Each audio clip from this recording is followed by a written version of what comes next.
ओम नमः शिवाय। शिव जी सदा सहाय। ओम नमः शिवाय। गुरु जी सदा सहाय। जय गुरु जी। शुक्राना गुरु जी। Blessing always Guru ji. Love you गुरु जी। आपके चरणों में कोटि कोटि प्रणाम करते हैं, नमन करते हैं, वंदना करते हैं। महाराज जी आपका अनंतम अनंतम शुक्राना करते हैं। जय गुरु जी। साथ संगत जी, आप बहुत ही सौभाग्यशाली हैं, किस्मत वाले हैं जो गुरु जी महाराज जी के आरती का दर्शन पा रहे हैं। आरती का दर्शन करके संगत जी निहाल हो जाइए। जय गुरु जी। संगत जी, गुरु जी महाराज जी अपनी प्यारी संगत रमेश अंकल को ब्लेस करते हैं। अंकल ने बताया कि रमेश मुंबई का एक बहुत बड़ा और सफल कारपोरेट एग्जीक्यूटिव था। वह तनाव और भाग दौड़ से भरी जिंदगी जी रहा था। उसके पास पैसा तो था, रुतबा भी था और एक बेहद खूबसूरत परिवार भी था, लेकिन अपनी आत्मा के लिए उसके पास बिल्कुल समय नहीं था। न तो उसके पास किसी को प्यार करने का समय था और न ही प्यार को महसूस करने का समय था। वह एक ऐसी मशीन बन चुका था जो एक ऐसी दौड़ में भाग रही थी जिसका कोई अंत नहीं था। संगत जी, एक दिन 45 वर्ष की आयु में रमेश अचानक अपने ऑफिस में गिर पड़ा। उसे तुरंत शहर के सबसे बड़े कार्डियोलॉजी अस्पताल ले जाया गया। एंजियोग्राफी की रिपोर्ट में एक भयानक सच सामने आया। डॉक्टरों ने बताया कि उसे ट्रिपल लेवल डिजीज है। उसके दिल की तीनों मुख्य धमनियां पूरी तरह ब्लॉक हो चुकी थीं और एक 95%, दूसरी 98% और तीसरी 100%। संगत जी, डॉक्टरों ने उसकी रोती हुई पत्नी से कहा कि दिल के एक बड़े दौर ने उसके दिल की मांसपेशियों को पहले ही बहुत नुकसान पहुंचाया है। उसके दिल की पंपिंग क्षमता, जिसे इंजेक्शन फ्रैक्शन कहते हैं, घटकर सिर्फ 20% रह गई थी। आमतौर पर यह 55% से संगत जी ऊपर होनी चाहिए। उसका दिल पूरी तरह फेल होने की ही कगार पर था। डॉक्टरों ने उसे तुरंत ओपन हार्ट सर्जरी तय की, लेकिन उन्होंने यह भी कह दिया कि उसके बचने की संभावना 50% से भी कम है। संगत जी, डर ने रमेश को अपनी गिरफ्त में ले लिया। जिंदगी में पहली बार उसकी दौलत उसे सुरक्षा की गारंटी नहीं दे पा रही थी। संगत जी, आईसीयू के बिस्तर पर लेटे हुए चारों तरफ से बीप करती मशीनों और ट्यूबों से घिरे रमेश को अचानक एक गहरी अंतर्दृष्टि मिली। उसे अपने अहंकार की निरर्थकता समझ में आ गई। उसे अपनी माँ की दी हुई एक तस्वीर याद आई, जिसे उसने सालों पहले एक दराज में फेंक दिया था। संगत जी, आंखों से बहुत आंसुओं के साथ उसने अपनी आंखें बंद की और अपनी आत्मा की गहराइयों से पुकारा, गुरुदेव, गुरुदेव कहाँ हैं आप?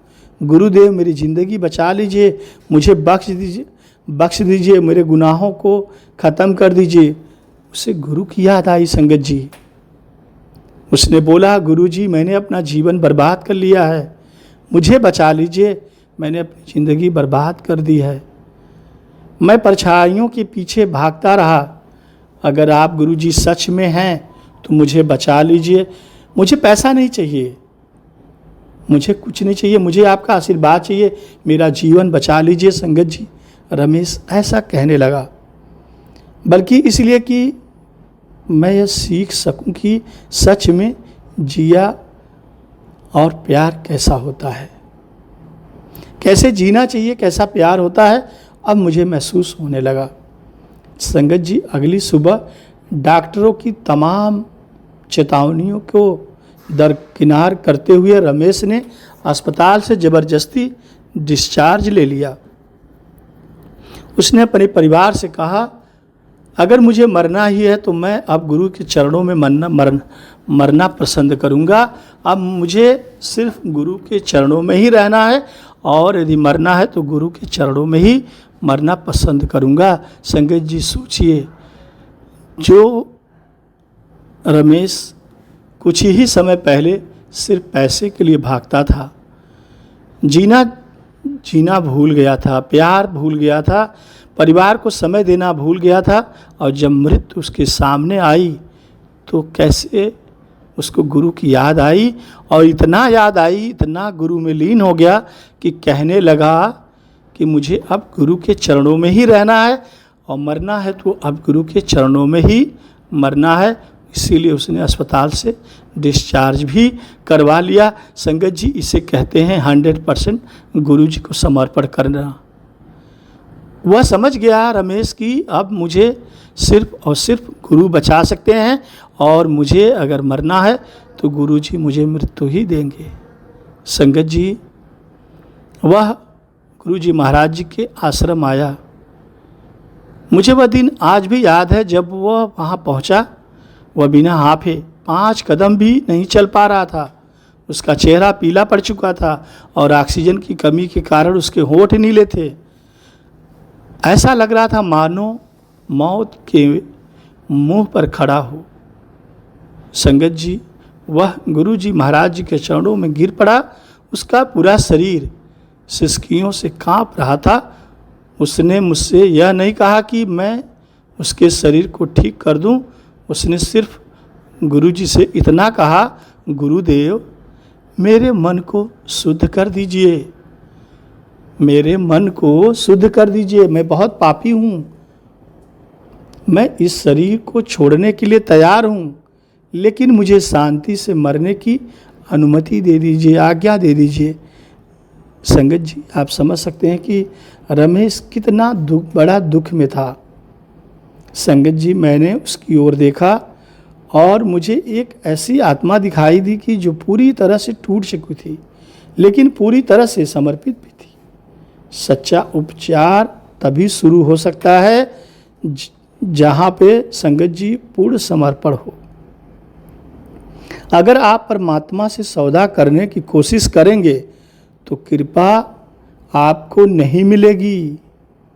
संगत जी, कृपा तो बहती है, आपको पकड़ना पड़ेगा। जब आप अपने हाथ ऊपर उठाकर कहते हैं I am nothing, I am nothing, you are everything, sangat ji, तब स्वर्ग के द्वार आपके लिए खुल जाते हैं। जब आप सब कुछ अपने ईश्वर, अपने गुरु पे छोड़ देते हैं। संगत जी, मैंने अपना हाथ सीधे उसके दिल पर, उसकी छाती पर रखा। गुरुदेव अपना दाहिना हाथ हवा में उठाते हैं, मानो वे अभी भी रमेश की छाती को छू रहे हों। हाल में बैठे कई रोगी अपनी छाती पर हाथ रख लेते हैं, वे इस विवरण को जोड़ पा रहे हैं। संगत जी, जब मेरे हाथ ने उसकी छाती को छुआ तो मैंने कोई मेडिकल सर्जरी नहीं की, मैंने केवल प्राण शक्ति का संचार किया। मैंने उसके अवरुद्ध थके हुए हृदय केंद्र को ब्रह्मांडी ऊर्जा के अनंत स्रोत से जोड़ दिया। यह सब संगत जी गुरु जी ने किया। मैंने उससे अपनी आंखें बंद करने को कहा और कल्पना करने को कहा कि उसकी छाती के भीतर एक चमत्कार सुनहरा सूरज चमक रहा है। मैंने उससे कहा कि सांस लेते समय महसूस करे। संगत जी, मुझसे बहुत प्रेम किया जाता है और सांसें छोड़ते समय कहें मैंने सबको माफ़ किया। रमेश 7 दिनों तक आश्रम में रहा। उसने बहुत ही सादा, प्राणों से भरपूर सात्विक भोजन किया। उसने तुलसी और मंत्रों से अभिमंत्रित पवित्र जल प्रसाद पिया। हर सुबह वह सुबह की आरती और गुरु जी महाराज जी के भजनों की अग्रिम पंक्ति में बैठता। जिससे प्राचीन मंत्रों की तरंगे, गुरु जी के शब्द की तरंगे उसके छाती के आसपास जमी नकारात्मक ऊर्जा को छिन्न भिन्न कर सके। संगत जी, असली बदलाव उसके भीतर हो रहा था। रमेश फूट फूट कर रोने लगा, दर्द के कारण नहीं बल्कि एक गहरे खालीपन और हल्केपन के कारण। उसे अपना बचपन याद आ गया। उसे वे लोग याद आए जिन पर पैर रख कर वह सफलता की सीढ़ियाँ चढ़ा था। उसे अपने बूढ़े माता पिता याद आए जिनकी उसने अनदेखी की थी।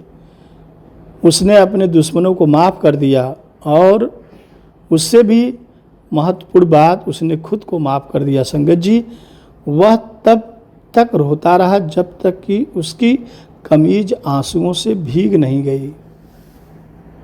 संगत जी, 8वें दिन मैंने उसे बुलाया। उसका रंग पूरी तरह बदल चुका था। उसके चेहरे पर एक दिव्य चमक थी। उसकी सांसें स्थिर और गहरी थी। वह बिना किसी सहारे के गुरुजी महाराज के आश्रम की सीढ़ियों पर भी चढ़ सकता था, उतर सकता था। मैंने उसकी ओर देखकर मुस्कुराते हुए कहा, रमेश, अब मुंबई वापस जाओ और अपने कार्डियोलॉजिस्ट से मिलो। संगत जी, वह वापस गया। डॉक्टर इस बात पर बेहद गुस्से में था कि उसने सर्जरी क्यों नहीं कराई। डॉक्टर ने तुरंत दोबारा टेस्ट कराने पर जोर दिया क्योंकि उसे लग रहा था कि रमेश किसी भी वक्त दम तोड़ सकता है, मर सकता है। उन्होंने इको कार्डियोग्राम और एंजियोग्राम दोबारा किया। 2 घंटे बाद मुख्य कार्डियोलॉजिस्ट हाथ में टेस्ट रिपोर्ट लिए कमरे में आया। उसके हाथ कांप रहे थे। उसका चेहरा पूरी तरह से हैरान था। उसने रमेश की तरफ देखा और पूछा, आप किस अस्पताल गए थे? आपका सर्जन कौन था? संगत जी, रमेश ने हंसकर जवाब दिया, कहा, डॉक्टर साहब, मैं किसी अस्पताल नहीं गया था। मैं अपने गुरुजी महाराज जी के बड़े मंदिर छतरपुर आश्रम में गया था। यह सब उन्हीं के आशीर्वाद का चमत्कार है। उन्हीं की कृपा से मैं अब बिल्कुल ठीक हूँ। संगत जी, डॉक्टर ने पूरी तरह अंधविश्वास में अपना सिर हिलाया। रिपोर्ट से पता चला कि ब्लॉकेज 95%, 98% और 100% थे। वे पूरी तरह से गायब हो चुके थे। सब ब्लॉकेज खत्म हो गए। गुरुजी की ऐसी कृपा हुई। गुरुजी ने इतना आशीर्वाद दिया। धमनियाँ इतनी साफ और चिकनी थी जैसे किसी नवजात शिशु की होती हैं।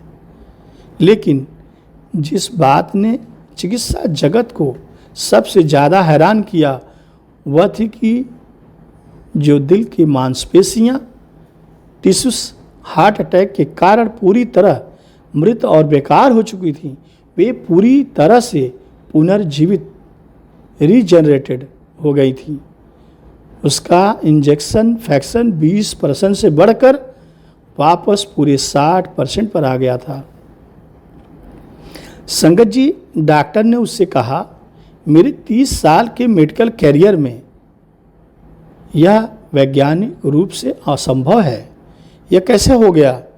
चिकित्सा विज्ञान के पास इसका कोई जवाब नहीं है। संगत जी, यह गुरुजी महाराज का साक्षात डॉक्टरों के लिए चमत्कार था। डॉक्टरों ने कहा, यह बहुत बड़ा चमत्कार था।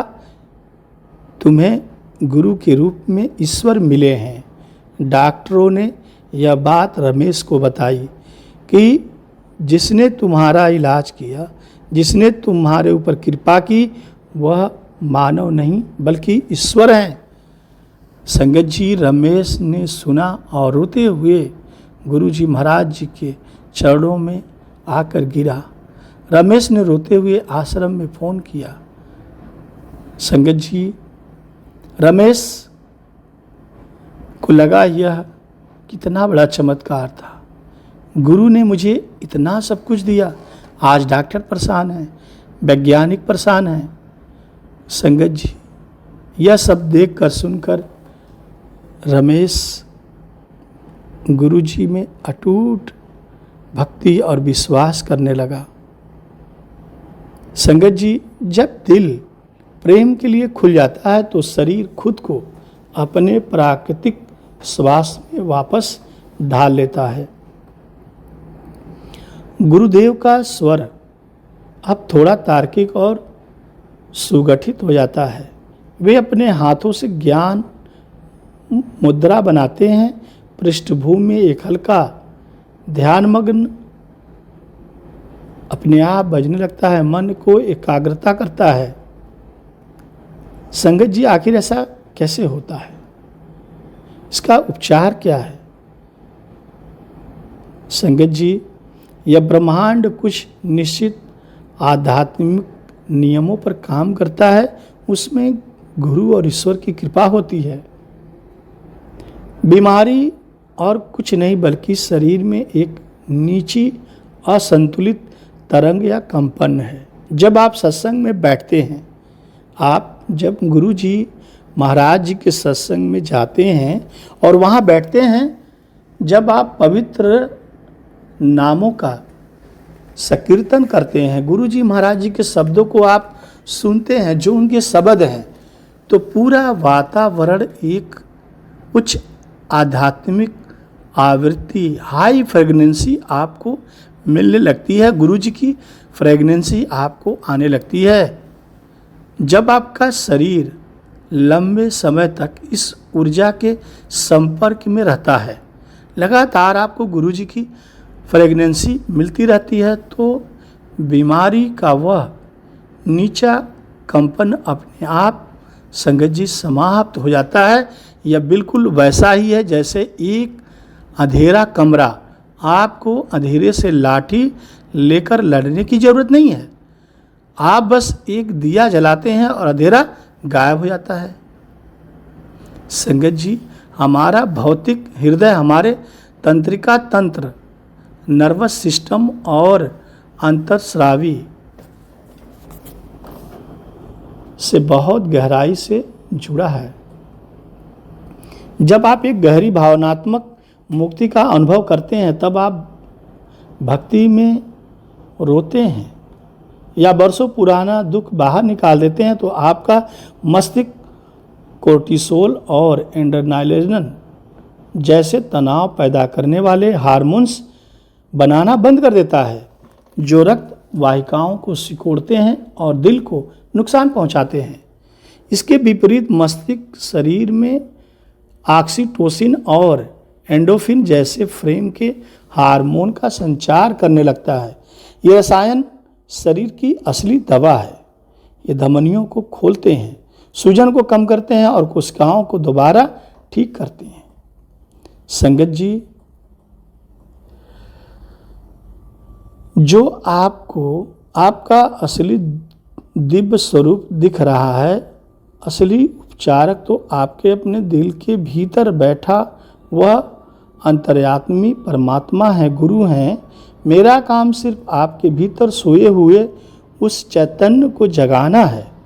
एक बार जब वह आंतरिक चेतना जाग जाती है, तो वह अच्छी तरह जानती है कि शरीर के हर वाल्व, हर धमनी और हर कोशिकाओं की मरम्मत कैसे करनी है। सब गुरु जी को पता रहता है। संगत जी, गुरु की महिमा अपरंपार है। आप जितना गुरु जी के बारे में जानेंगे उतना ही कम रहेगा, क्योंकि गुरु जी के पास दिव्य कृपा है। संगत जी, महाराज जी तो आपके अंग संग रहते हैं और हमेशा कल्याण करते हैं। संगत जी, एक बार की बात है, केंद्र में गुरुदेव के बैठने के लिए एक विशाल कुशन आसन है, जिसके चारों ओर ताजे मोगरे, रजनीगंधा और गेंदे के फूलों की घनी मालाएं सजी है। दरबार के पीछे एक विशाल हल्के नीले रंग का पर्दा है, जिस पर सुनहरे अक्षरों में अनाहत हृदय चक्र का प्रतीक चिन्ह बना है।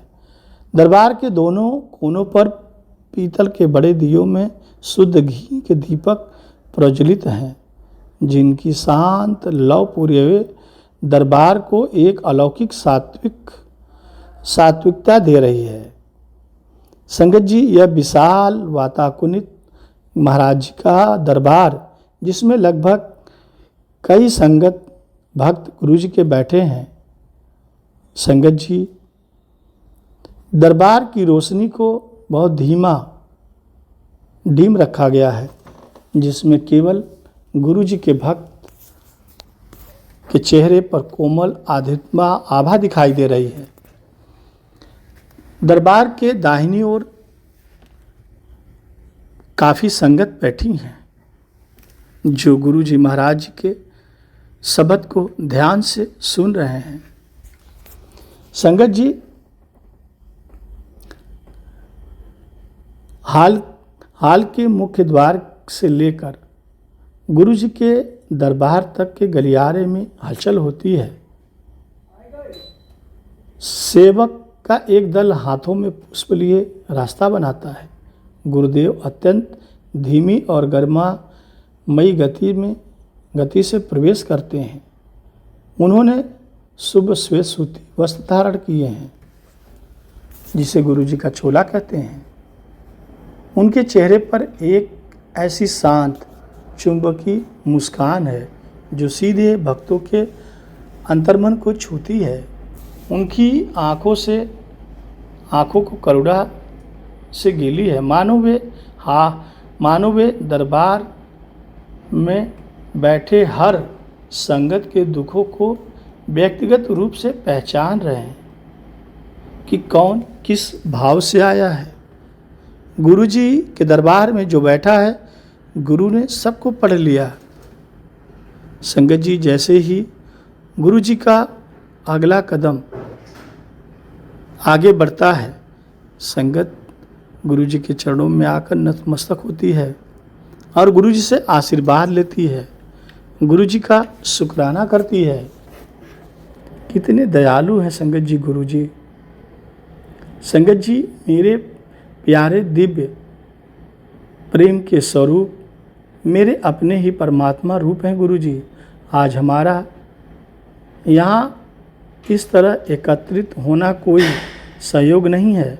हम दरबार में आते हैं गुरु जी के, यह गुरु जी की मर्जी होती है। संगत जी, उनके मर्जी के बिना सत्संग नहीं होता, हम मिलते नहीं।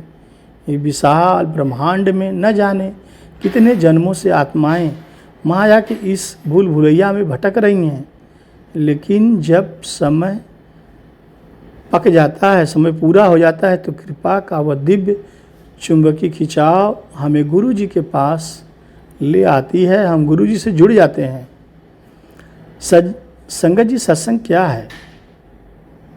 सत्संग यानी सत्य, जुड़ाव। सत्संग का अर्थ है कि दिलों का एक साथ आना जाना, ताकि हम उस परम सत्य में विश्वास कर सके कि वास्तव में कौन है। अपने आसपास देखिए, आप सब यहाँ एक बहुत भारी बोझ लेकर आए हुए हैं गुरु जी के दरबार में। कोई टूटा हुआ है, किसी का काम बिगड़ा हुआ है, कोई टूटे हुए रिश्ते का बोझ लेकर आया है गुरु जी के दरबार में, तो कोई व्यापार के लिए गुरु जी के दरबार में आया है, कोई धन के लिए गुरु जी के दरबार में आया है, किसी का धन बर्बाद हो गया है उसके बारे में गुरु जी के पास आया है। संगत जी, आपस में कई संगत लोग एक बीमार शरीर का बोझ उठा रहे हैं, एक ऐसा भौतिक शरीर जो बीमारियों से जूझ रहा है। लेकिन आज मैं आपसे कहता हूँ, अपने सारे दुखों और बोझ को गुरु जी महाराज जी के दरबार में छोड़ दीजिए। गुरु जी को सब पता है आपको क्या देना है। आप गुरु के दर पे आ गए हैं तो आपका कल्याण संगत जी निश्चित है, क्योंकि गुरु जी दाता हैं, वे देते रहते हैं। अपने संगत से गुरु जी ने कभी कुछ नहीं लिया। संगत जी, यह स्थान, यह संसार, यह दुनिया गुरु से चलती है, ईश्वर से चलता है। साक्षात गुरु की कृपा सबको मिलती है। यहाँ बहने वाले आंसू कमजोरी की निशानी नहीं है, वे वह पवित्र जल हो जो आपकी आत्मा के दर्पण पर जमी हुई धूल को धो देते हैं। अपने मन को शांत होने दीजिए संगत जी, अपनी सांसों को धीमा और गहरा होने दीजिए। आप यह चंचल मन नहीं हैं, आप यह नश्वर शरीर भी नहीं हैं, आप तो वह सनातन अपरिवर्तनीय आनंदमय चैतन्य है जो गुरु जी की कृपा से आपको सब कुछ मिला है।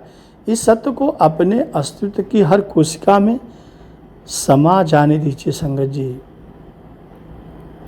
संगत जी, गुरुदेव की कृपा पूरे संसार में है। हम एक ऐसी दुनिया में रह रहे हैं जहां इंसान के दिल पर लगातार हमले हो रहे हैं। हर दिन लोग मेरे पास आते हैं और कहते हैं, गुरुदेव मेरा दिल कमज़ोर हो गया है। डॉक्टरों का कहना है कि मेरी धमनियाँ में ब्लॉकेज है। वे बाईपास सर्जरी की बात कर रहे हैं। वे कहते हैं कि दिल की पंपिंग क्षमता बहुत कम हो गई है।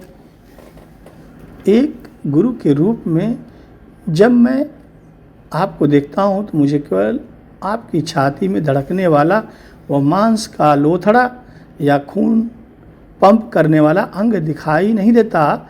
मैं आपके अनाहत चक्र को देखता हूँ जो कि आपका आध्यात्मिक केंद्र है। यह भौतिक दिल तो उस गहरे ऊर्जावान आध्यात्मिक दिल की महज एक परछाई है। संगत जी, यह भौतिक बीमारी क्यों होता है? आधुनिक चिकित्सा विज्ञान आपको बताएगा कि ऐसा कोलेस्ट्रॉल, उच्च रक्तचाप, हाई ब्लड प्रेशर आनुवंशिक और खराब खान पान के कारण होता है। भौतिक स्तर पर बिल्कुल सच भी है, लेकिन दिल की बीमारी की आध्यात्मिक जड़ कुछ और ही है। दिल तब बीमार पड़ता है जब उसे प्रेम नहीं मिलता है। दिल की धमनियाँ तब सख्त हो जाती हैं जब वह अपने भीतर कड़वाहट, गुस्सा और दूसरों के प्रति शिकायतें दबा कर रखते हैं। साथ संगत जी, जब भी आप किसी को माफ़ करने से इनकार करते हैं तो आप अपनी ही कोरोनरी धमनियों में कंक्रीट डाल रहे होते हैं। क्योंकि गुरुजी कहते हैं यदि गलती किया है तो तुरंत जाकर माफ़ी मांग लो। और तभी संगत जी, गुरुजी भी ऐसी ही संगत को माफ़ भी करते हैं। जब भी आप लगातार डर, चिंता और ईश्वर से अलगाव के भाव में जीते हैं तो आप अपने दिल की मांसपेशियों को उस जीवनदायी प्राण ऊर्जा से वंचित कर देते हैं जो इसे जीवंत रखती हैं। संगत जी, बीमारियों, विशेषकर दिल से जुड़ी बीमारियों के इलाज का तरीका विज्ञान और आध्यात्मिक का एक सुंदर समन्वय है। मैं आपसे यह नहीं कहता कि आप डॉक्टर की सलाह न लें, क्योंकि गुरुजी कहते थे कि डॉक्टर के पास जाओ, दवा लो, लेकिन दवा तभी काम करेगी जब गुरुजी का आशीर्वाद होगा। संगत जी, चिकित्सा विज्ञान भी दिव्य बुद्धिमत्ता का ही एक रूप है, लेकिन दवाएं केवल आपके भौतिक शरीर को ऊपर से ठीक कर सकती हैं। अगर आपको पूरी तरह स्वस्थ होना है तो आपको बीमारी की जड़ तक जाना होगा। संगत जी, इस उपचार के 3 मुख्य स्तंभ हैं: प्राण शक्ति चिकित्सा, एनर्जी हीलिंग।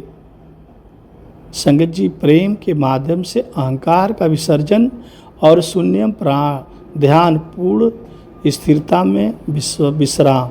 जब आप इन तीनों को मिलाते हैं तो हृदय के आसपास का ऊर्जा क्षेत्र फिर से संतुलित हो जाता है और भौतिक शरीर को ऊर्जावान ब्लूप्रिंट का पालन करने के लिए मजबूर होना पड़ता है।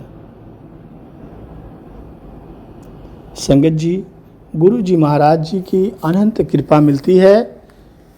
वे मानव रूप में महाशिव हैं, भोलेनाथ हैं। संगत जी, गुरु जी का जन्म पंजाब के मरेलकोटला डुगरी गांव में हुआ। मानव रूप में गुरु जी आए।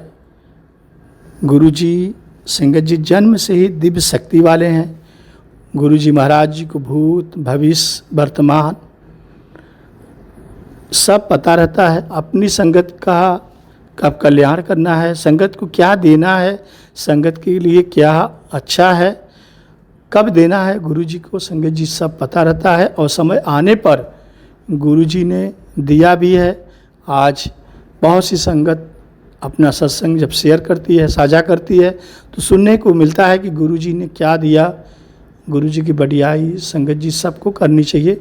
गुरुजी ने कहा भी था कि जो तुम्हें कृपा हुई है उस कृपा को सबको बताया करो। जय गुरु जी, शुक्राना गुरु जी। गुरु जी महाराज जी, सत्संग के दौरान कोई भूल चूक हुई हो तो माफ़ करिएगा गुरु जी। संगत जी आप भी माफ़ करिएगा। जय गुरु जी। संगत जी, इस सत्संग को दूसरे संगत को ज़रूर शेयर कीजिए, फॉरवर्ड कीजिए, जिससे गुरु जी महाराज जी के ब्लेसिंग, आशीर्वाद, गुरु जी का बढ़ियाई दूसरी संगत सुन सके और गुरु जी महाराज जी से जुड़ सके। संगत जी, एक छोटा सा निवेदन, गुरु जी महाराज जी का यह चैनल गुरु जी कृपा सत्संग इंडिया का चैनल सब्सक्राइब कर लीजिए, नोटिफिकेशन बेल ऑन कर लीजिए, जिससे जब सत्संग अपलोड हो आए तो आपको मिल जाए और आपका कल्याण हो सके, जगत का कल्याण हो सके। जय गुरु जी, शुक्राना गुरु जी। ओम नमः शिवाय। शिव जी सदा सहाय। ओम नमः शिवाय। गुरु जी सदा सहाय। धन धन गुरु जी, वाह वाह गुरु जी, लव यू गुरु जी, अनंतम अनंतम शुक्राना गुरु जी। मैं जुगनू प्रसाद बिंद गुरु जी महाराज जी, परम पूजनीय गुरु जी महाराज जी से हाथ जोड़कर करबद्ध अरदास करता हूँ। हे गुरु जी, सभी मानव जात जीव जंत का आप कल्याण करना, सबका मंगल करना। जय गुरु जी। मम्मा की सर्जरी हुई थी और हम ऑफिस में ही थे and out of nowhere Aman uncle और प्रियंका आंटी हमारे ऑफिस में आए और हमारा बड़ा मंदिर जाने का प्लान बना हुआ था मम्मी की सर्जरी के बाद, क्योंकि कुछ लोगों ने बताया कि गुरुजी के पास जाके लोटा ब्लेस करा लो। मम्मा को लिवर के कॉम्प्लिकेशंस भी निकल आए थे और शुक्राना करने तो जाना ही था क्योंकि सर्जरी बहुत अच्छे से हुई थी। तो हमने मंडे के दिन प्लान किया हुआ था। अंकल आंटी आए, उन्होंने बताया कि बेटा मंडे के दिन लंगर प्रसाद नहीं मिलता है पूरी तरह से, तो लोटा भी नहीं ब्लेस होता, तो हमने ट्रेन का स्केड्यूल चेंज करके नेक्स्ट दिन जाने का प्लान किया। मम्मा कार से ट्रैवल नहीं कर सकती थी क्योंकि उनका फिशर सर्जरी हुआ था, तो उनको लेटे लेटे जाना था। तो संगत जी, जब शॉर्ट में बताते हैं संगत जी, जब हम मेट्रो स्टेशन पे पहुंचे थे छतरपुर के, तो मैं फर्स्ट टाइम गई थी छतरपुर, उससे पहले कभी जाना नहीं हो पाया था। संगत जी हम बहुत डरे हुए थे। मेरे साथ मेरी मम्मी थी, नानी थी जो कि 85 प्लस है, यहीं पर आई हुई है गुरु के शुक्राने से, पापा थे। हम में से कोई कभी बड़ा मंदिर या छतरपुर नहीं गया था। हम बहुत डरे हुए थे कैसे जाएंगे, क्या होगा, और गुरु जी का नाम जब करते करते चले जा रहे थे। जब संगत जी मेट्रो स्टेशन पर पहुंचे थे तो हम लिफ्ट के अंदर एंटर करने ही जा रहे थे। माँ और नानी लिफ्ट में एंटर कर गई और हम और पापा और मेरी फ्रेंड बाहर रुक गई क्योंकि लिफ्ट ओवरलोड हो गई थी। हेलो, उसी वक्त एक सफारी सूट में एकदम से अंकल आते हैं। उन्होंने ग्रेइश ब्लू सफारी सूट पहना हुआ था, इतनी शॉर्ट स्लीव थी, गोल्डन वॉच थी, स्पोर्ट शूज पहने हुए थे और बहुत एक्टिव लग रहे थे। एकदम से जल्दी जल्दी आए, कहने लगे आपके बच्चे देखो कैसे डिसेबल्ड लोगों की लिफ्ट यूज कर रहे हैं और ओवरलोड कर दे रहे हैं। तो मैंने कहा अंकल, मम्मा और नानी को पता नहीं है जाता है, इसलिए मैं साथ आई जा रही थी लिफ्ट से। तो कहने लगे नहीं बेटा, तेरे को नहीं बोल रहा। तो मैंने कहा अंकल वैसे हम तो बड़ा मंदिर जा रहे थे, फर्स्ट टाइम आए छतरपुर। कहने लगे है बेटा, चल मैं बताता हूँ, वो तो बड़े पास में ही है। वो बड़ा खुश हो गए कि बड़ा मंदिर जाना है। तो संजय जी, हमें मेट्रो स्कैन करने में टाइम लग रहा था। हम बाहर निकल के गए और जैसे हम स्टेयर्स पे पहुंचे थे, जो गए होंगे बड़ा मंदिर, मेट्रो स्टेशन के स्टेयर्स पे जैसे हम पहुंचे तो वहां पे एक ऑटो वाले भैया ऑलरेडी खड़े थे। जैसे लगा था सब गुरुजी ने स्क्रिप्ट किया हुआ है कि ये आपको लेके जाएंगे, ऐसे लेके जाएंगे। तो वो ऑटो वाला फटाफट हम लोग को बैठाया। अभी जो अंकल सफारी सूट में हमारे पास आए थे, उन्होंने पूरा गाइड किया कि ऐसे जाना, इतनी दूर पहले उतारेगा, मत उतरना, मम्मी दीदी चल नहीं पाएगी और नानी बुढ़ी है, बुजुर्ग है, नहीं चल पाएंगे, और वापस आते वक्त ये वाला ऑटो लेना, इस मेट्रो स्टेशन के गेट से आना, सब उन्होंने गाइड कर दिया। तो और ऑटो में भी बैठा दिया, किराया तक के बता दिया। और फिर मैं कि इतना इनको पता है, हो सकता है ये संगति हो। तो मैं नादान खैर बीच में आ रहा था क्योंकि गुरुजी कहते हैं ना मेरे गोल आया कर तो अपना लॉजिक जूतों के साथ ही छोड़ के आया कर। मैंने लॉजिक तो हटा दिया था, पर संगत जी दिल नादान है, अंदर चल रहा था कि गुरुजी ही तो नहीं है। तो जैसे ही वो ऑटो में ये लोग बैठे तो मैंने हाथ जोड़ के कह दिया अंकल थैंक यू, आपने इतनी हेल्प करी, क्योंकि दिल्ली में आजकल इतना समय किसी के पास नहीं कि कोई आपके पास मदद करने आ जाए। तो मैंने कहा अंकल 2 सवाल मेरे मन में आ रहे हैं आपसे पूछने। तो उन्होंने कहा जी बेटा जी। मैंने कहा अंकल जी आप कहाँ से हैं, आप मतलब लखनऊ से कहाँ से आए हुए हैं, छतरपुर की हैं? तो कहने लगे बेटा मेरा बर्थ प्लेस पंजाब है, मेरा पूरा घर फैमिली सब पंजाब में रहते हैं, पर मैं अपने काम के लिए यहाँ रहता हूँ। तो मैं के अंदर से कि हमारे गुरुजी का भी तो बर्थ प्लेस जुगनी पंजाबी है। दूसरा सवाल मेरा था कि संगत जी, मतलब मैंने उनको कहा अंकल जी आपको इतनी नॉलेज है बड़ा मंदिर कैसे जाते हैं, क्या है, कौन सा रूट लेना है, क्या आप भी गुरुजी की संगत हो? ये तो कहने लगे कि नहीं बेटा मैं तो 1980 से गुरुद्वारे में ही रहता हूँ सीधा। अब मैं इतनी नादान गुरुजी को कैसे फॉलो करेंगे? गुरुजी खुद ही साक्षात आए थे मेरे पास। फिर संगत जी उससे बड़ा मेरेकल ये था कि जब हम ऑटो में उन्होंने बैठाया था, हम ऑटो में बैठ के जा रहे थे, पूरी रास्ते मुझे ऑटो की फ्रेग्रेंस आ रही थी, पूरी फैमिली को फ्रेग्रेंस आ रही। हम इतना खुश आनंद भयो मेरी माई सदगुरु में पाया सुनते हुए जा रहे हैं और खुशबू आ रही। तब नादान दिमाग नहीं गया कि ऑटो वाले भैया भी शायद उनका ही रूप हो या उन्होंने किसी को भेजा। ऑटो वाले भैया के हाथ में, जब वो ऑटो चलाते थे उनके हाथ में टैटू था, ओम के साइड पर टैटू था, जो मुझे नहीं पता था। गुरुजी के हाथ में भी कोई टैटू मम्मी ने नोटिस किया। जैसे ही हम बड़ा मंदिर के पास पहुंचे थे, जहाँ पे सेवादार उतार देते हैं ऑटो, आपका यूजुअली ऑटो है गाड़ी, वहीं पर ही उन्होंने जैसे सेवादारों ने रोकना चाहा तो ये ऑटो वाले भैया, इससे कि पहले मैं कुछ संगत जी को बोलूं, सेवादारों को बोलूं कि मेरे साथ बुजुर्ग है, मम्मी चल नहीं पाती, वो ऑटो वाले भैया मेरे लिए खुद ही लड़ने लग गए कि आप कम से कम देखा तो करो कि अंदर कौन बैठा। सेवादार को डांट रहे हैं ये अंकल ऑटो वाले कि कम से कम देखा तो करो ऑटो के अंदर कौन बैठा है, ऐसे ही रोक देते हो, जैसे जिस तरह गुरुजी हटकाते हैं डांटते हैं अपनी संगत को कि मतलब ध्यान रखो। और इतनी स्पीड में वो अंदर बिना किसी का सुनते अंदर सीधे जहाँ पर रूपा घर है वहाँ पर उन्होंने सीधे उतारा, हमें चलना भी नहीं पड़ा। इतने सुंदर दर्शन हुए कि जितना शुक्राना करो उतना शुक्राना कम है। और ये सफारी सूट वाले अंकल जो हमें मेट्रो स्टेशन पे छोड़ के गए थे ना, उन्होंने ये भी कहा था कि बड़ा मंदिर केवल 5 किलोमीटर दूर है, जा शुक्राना करी। मुझे नहीं पता था कि गुरुजी कैसे बात करते हैं। जय गुरुजी। और जब हम लोगों ने ऑटो के बाहर, मैंने जब रियलाइज कर लिया कि शायद सफारी सूट वाले अंकल गुरुजी ही हैं, तो मैंने मम्मी पापा को बोला कि बाहर ऐसे हाथ जोड़ के थैंक यू ही बोल दो। तो जैसे ही हमने बाहर देखा था संगत जी, ऑटो के बाहर वो अंकल डिसअपियर हो गए थे विद इन सेकेंड्स। ना वो रेड में थे, ना वो राइट लेफ्ट दोनों साइड वो डिसअपियर हो चुके थे। तो 2 बारी गुरुजी अपना दर्शन दिया, इतने प्यारे तरह से बड़ा मंदिर बुला के दर्शन करवाए, जितना शुक्राना करे उतना कम है। जय गुरुजी, शुक्राना गुरुजी।